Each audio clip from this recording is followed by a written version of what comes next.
Hi everybody, today we're reviewing Chapter 18, Renewing the Sectional Struggle. And we're talking about popular sovereignty. The Democrats in 1848, Polk pledged himself to a single term. The National Convention turned to an aging leader named General Lewis Cass. The platform was silent on the issue of slavery. Cass's views were well known because he was the reputed father of popular sovereignty.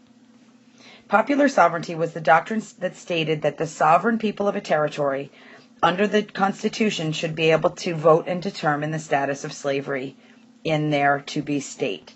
This had persuasive appeal, and the public liked it because it accorded with democratic traditions of self-determination. Politicians liked it because it seemed a comfortable compromise between the Free Soilers' bid to ban slavery in the territories and the Southern demands that Congress protect slavery in the territories. Popular sovereignty tossed the slavery problem to the people in the various territories. Advocates hoped to dissolve slavery from a national issue to a series of local issues. Yet popular sovereignty had one fatal defect: it might spread slavery. Now, the Whigs nominated Zachary Taylor, who was the hero of Buena Vista in the Mexican-American War. His platform basically dodged all the troublesome issues, extolled the virtues of their candidate, and he would not commit himself on the issue of slavery's extension. This is a political cartoon that charges that Taylor's reputation rested on Mexican skulls. The Free Soil Party was organized by ardent anti-slavery Northerners who came out for the Wilmot Proviso and against slavery in the territories. This broadened the appeal by advocating federal aid for internal improvements, free government, homesteads for settlers, and attracted industrialists that were opposed to Polk's reduction of protective tariffs. The Wilmot Proviso would have prohibited extension of slavery into the territories gained from Mexico. It did not pass. This also appealed to Democrats resentful of Polk settling for part of Oregon while insisting on all of Texas. They harbored many Northerners whose hatred was not directed at slavery as much as it was African Americans, who gagged at the prospect of sharing new territories with them.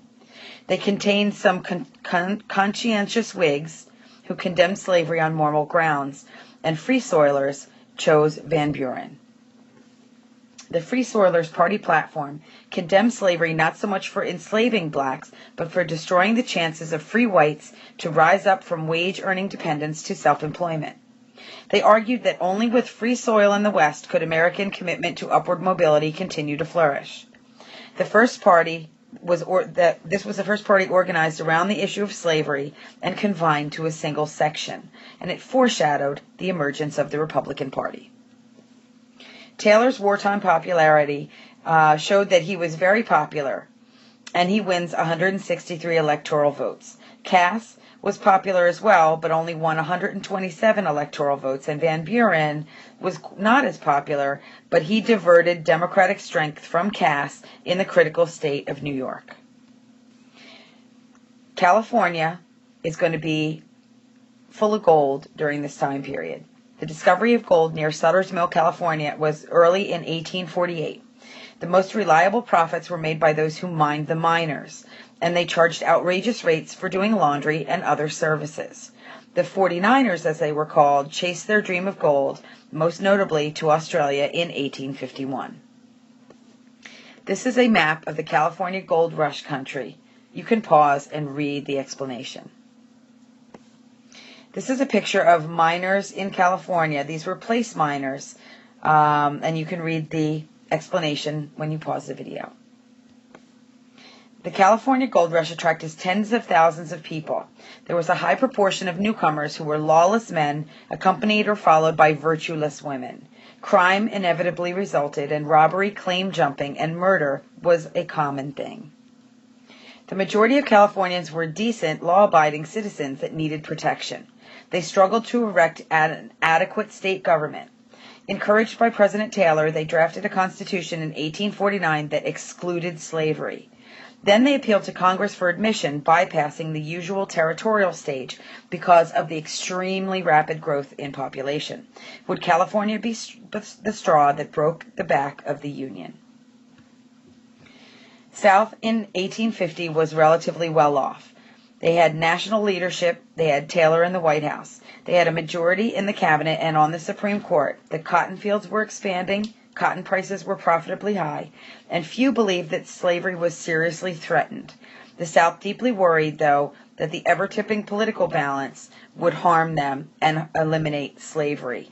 There were 15 slave states and 15 free states.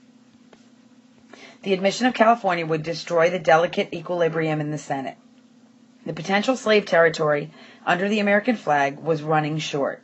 There was already agitation in the territories of New Mexico and Utah for admission as non-slave states, and California might establish a precedent. Texas had additional grievances. There was a huge area east of the Rio Grande and north of the 42nd parallel. They embraced half of present-day New Mexico, so there was a border dispute. The federal government proposed to detach the area from Texas, but the Texans threatened violence should that happen. The Southerners were angered by the agitation in the North for the abolition of slavery in the District of Columbia. They were alarmed by the prospect of the 10-mile oasis of free soil between slaveholding Maryland and slaveholding Virginia. The more disagreeable to the South was actually the loss of runaway slaves. They were assisted by the Underground Railroad, whose most famous conductor is Harriet Tubman. This is a picture of a stop on the Underground Railroad showing a door that would hide runaway slaves. Harriet Tubman is shown on the left with some of the slaves that she helped set free. In 1850, Southerners demanded a more stringent fugitive slave law. In 1793, the law was inadequate to cope with runaways. Abolitionists who ran the Underground Railroad did not profit from their lawlessness. Slave owners were losers, and thousands of runaways a year. As a result of that, they were out some 4 million slaves. Masters argued that the Constitution protected slavery. This is the area that Texas disputed prior to the Compromise of 1850. So the Senate is going to have to deal with this issue. And so there was a congressional catastrophe in 1850. Free Soil California wants admission. The fire eaters in the South threatened secession. They planned to meet in Nashville, Tennessee to withdraw from the Union. So the three immortal trio, Henry Clay, John C. Calhoun, and Daniel Webster, met in Congress for the last time. These three men had been in Congress for over 30 years. Henry Clay was now 73 years old, and he played a critical role, again reprising his role as the great compromiser. He urged both North and South to make concessions, and the North partially yielded by enacting a more feasible fugitive slave law. Senator John C. Calhoun, now 88 years old and dying of tuberculosis, was the great nullifier from South Carolina. He approved Clay's proposed concessions. He rejected them as not providing adequate safeguards for Southern rights. He led an impassioned plea to leave slavery alone, to return runaway slaves, to give the South its rights as a minority, and to restore the political balance. He actually had a plan where he wanted to elect two presidents, one from the North and one from the South, and each would wield a veto. Daniel Webster was now 86 years old. He upheld Clay's compromise measures and urged all reasonable concessions to the South, including the new, tougher fugitive slave law. As for slavery in the new territories, he asked, why legislate when the area was not conducive to plantations, which meant that the area in the West wasn't good for growing anyway. So his conclusion was the only solutions were compromise, concession, and being reasonable. Webster's famed 7th of March speech in 1850 was his finest. This visibly strengthened Union sentiment. It pleased the banking and commercial centers of the North, who stood to lose millions by secession. The Free Soilers and abolitionists called him a traitor, worthy of bracketing with Benedict Arnold. The reproaches were very unfair, though. Webster he regarded slavery as evil, but he thought that disunion would be a worse evil. So there was a stormy congressional debate in 1850 that was far from over. The North's new young guard was actually stepping up into their places. William H. Seward was a strong anti-slaveryite, He was unequivocally against concession, and he argued that Christian legislators must obey God's moral law as well as man's mundane law. He appealed to exclude slavery in the territories with reference to the higher law than the Constitution. The appeal may have cost him the presidential nomination and the presidency in 1860. President Taylor was bent on vetoing any compromise, and ire was aroused by threats of Texas to seize the Santa Fe area. Taylor unknowingly helped cause concession by dying suddenly. As a result, Vice President Millard Fillmore took the reins as president, and as presiding officer of the Senate, he was impressed with the arguments for conciliation. He gladly signed a series of compromise measures, and balancing of the interests in the Compromise of 1850 was extremely delicate. All of these measures in the Compromise of 1850 were actually unbundled and passed one at a time. The heat in Congress increased. Union savers, Clay, Webster, and Douglas, orated on the North on behalf of the compromise. The Southern fire eaters opposed concession. In June 1850, Southern extremists met in Nashville.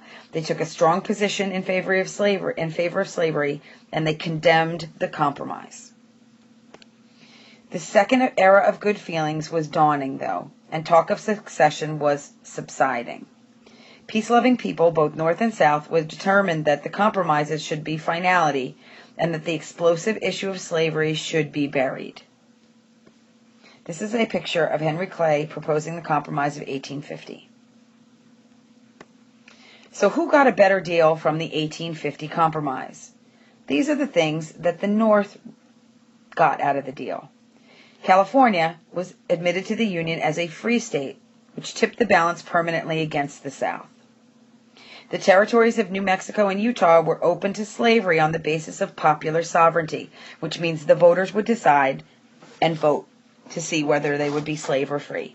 And nature's highest law basically indicated that slavery would not be favored there because people would not be farming on plantations. This is slavery after the Compromise of 1850, and you can pause and read the map. Now, the South urgently needed more slave territory to restore their sacred balance.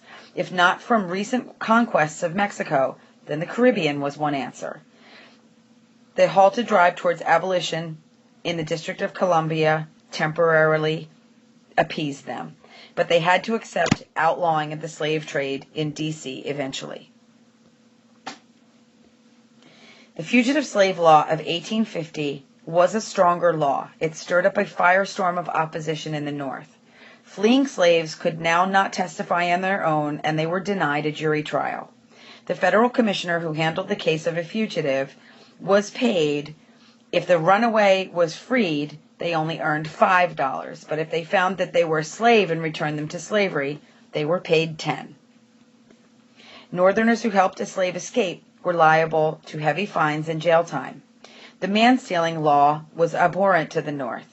It touched off an explosive chain reaction there. The Underground Railroad stepped up its timetable.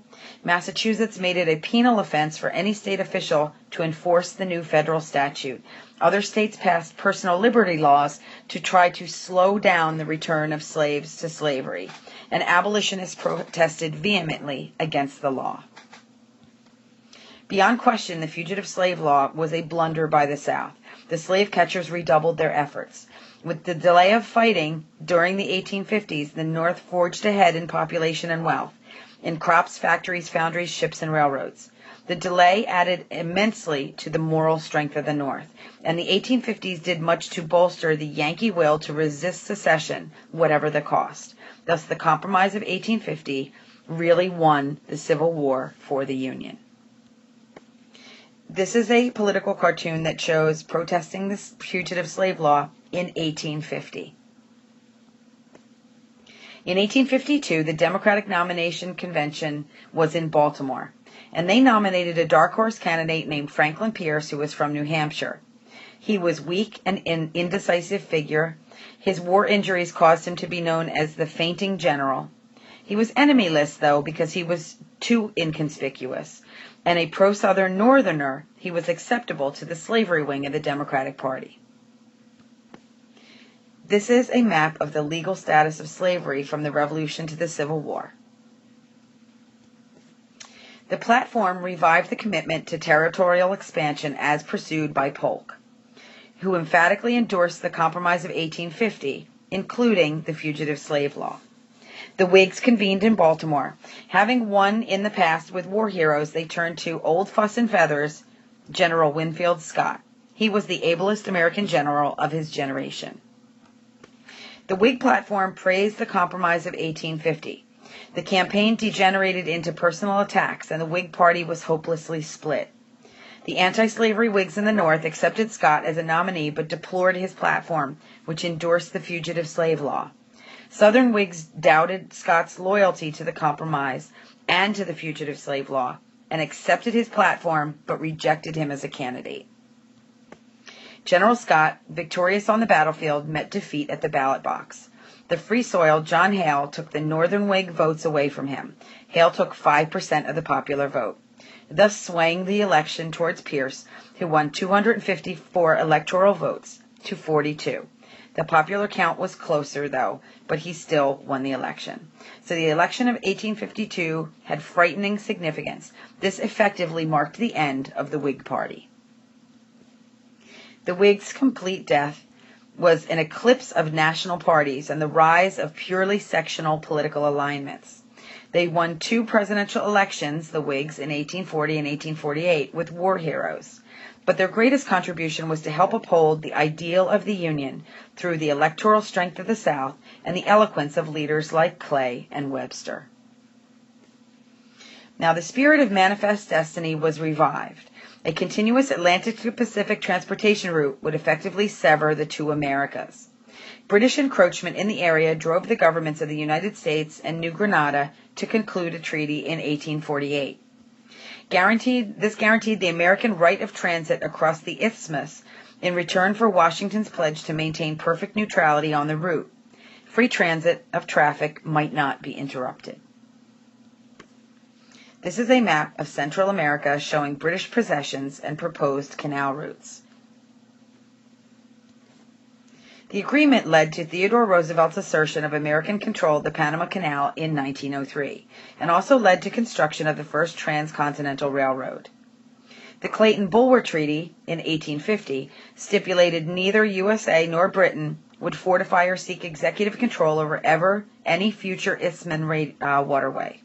This was later rescinded by the Hay-Pauncefote Treaty of 1910, which we'll see in Chapter 27. The Southern slavocrats looked to Central America for an expansion of slavery. An adventurer, William Walker, tried repeatedly to grab control of Nicaragua. He installed himself as president in July of 1856 and promptly legalized slavery. The coalition of Central American nations formed an alliance to overthrow him. President Pierce withdrew diplomatic recognition, but Walker died before the Honduran firing squad in 1860. Next, they turned their attention to sugar-rich Cuba, which was an enticing prospect for annexation. They already had a large population of enslaved blacks, and this might be carved into several states, restoring the political balance in the Senate. President Polk offered $100 million to Spain for Cuba, but Spain refused. Spanish officials in Cuba later seized American steamer called the Black Warrior. The opportunity for the president to provoke war with Spain and seize Cuba was present. The Secretary of State instructed American ministers in Spain, England, and France to prepare recommendations for the acquisition of Cuba. The three met in Ostend, Belgium, and drew up a top-secret dispatch called the Ostend Manifesto. This urged the administration to offer $120 million for Cuba. If they were rebuffed, then the war became justified. The secret manifesto leaked out, and the Northern Free Soilers rose up in wrath against the manifesto. The red-faced Pierce administration dropped their reckless scheme for Cuba, and the slavery issue remained basically checked when it came to territorial expansion in the 1850s. Could Americans tap more deeply into the supposedly rich markets of Asia? Which takes us into the Opium War, which was fought by Britain for the right to peddle opium in China. Britain had gained free access to 5 so-called treaty ports and control of the island of Hong Kong. President Taylor dispatched Caleb Cushing to secure a comparable concession for the United States. Cushing arrived at Maceo in 1854. At the Treaty of Wangia, which was the first formal diplomatic agreement between the U.S. and China in July of 1844, Cushing secured vital commercial rights and privileges from the Chinese. The most favorable rights were granted to the United States. Extraterritorially, which meant that it provided Americans accused of crimes in China a trial before American officials, not in Chinese courts. American trade with China increased as a result. The treaty also encouraged the arrival of American missionaries, and thousands came. Success in China prompted the U.S. to have goals for Japan. Japan had earlier withdrawn into a cocoon of isolationism for over 200 years. The Tokugawa shogunate protected Japan's insularity, which means insulated them. By 1853, Japan was ready to emerge from its self-imposed quarantine. President Fillmore dispatched Commodore Matthew Perry in 1852 for Japan. His smoke-belching black ships steamed into Edo, later called Tokyo Bay, in 1853, and once on shore, Perry requested free trade and friendly relations, and then left, promising to return next year to receive Japan's reply. Perry returned in February 1854 and persuaded Japan to sign the Treaty of Kamigawa on March 31, 1854. Commodore Matthew Perry in Japan, 1853. Perry cracked open Japan's two-century shell of isolation. Less than a decade later, the Meiji Restoration would end the shogunate, propel Japan headlong into the modern world, and eventually into a military clash with the U.S. Basically, the Pacific Railroad promoters and the Gadsden Purchase were next up on the list. This was highlighting an acute transportation problem that remained as a result of the Mexican War. California and Oregon were 8,000 miles west of the nation's capital, which was too far away. The sea routes were too long, travel by wagon was very slow and dangerous, and the feasible land transportation was imperative to connect the two areas. So the Transcontinental Railroad was the only real solution. But the question was where to build the railroad, north or south. James Gadsden, who was the minister to Mexico, basically had a solution. Santa Anna was still in power and needed money, and Gadsden negotiated the Gadsden Purchase in 1853. He ceded more territory to the United States for $10 million. This was the best route for a southern railroad. In response, Northerners wanted Nebraska organized. This is a map of the Gadsden Purchase of 1853, which is seen here with the railroad plan to run right through it. Senator Stephen Douglas in 1854 sought to offset the Gadsden's expansion to the southwest, and he longed to break the north-south deadlock over westward expansion. So he invested heavily in Chicago real estate and railway stock and wanted Chicago to be the eastern terminus for the proposed railroad. He wanted to get the South to support his scheme. He proposed the territory of Nebraska to be divided into two territories, Kansas and Nebraska. Slavery would then be decided by popular sovereignty. Kansas, west of slaveholding Missouri, would choose, they thought, to become a slave state. Nebraska, west of Free Soil, Iowa, presumably, they thought, would become a free state. Douglas's scheme contradicted the Missouri Compromise, which forbade slavery in Nebraska territory north of the 3630 parallel. This is a map of the Kansas-Nebraska Act in 1854. The only way to reopen the region to popular sovereignty was to repeal the Missouri Compromise.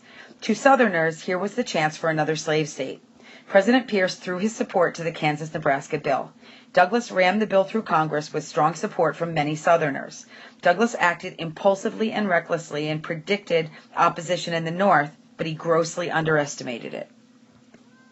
This is a political cartoon titled Douglas Hatches a Slavery Problem. You can pause and read the explanation.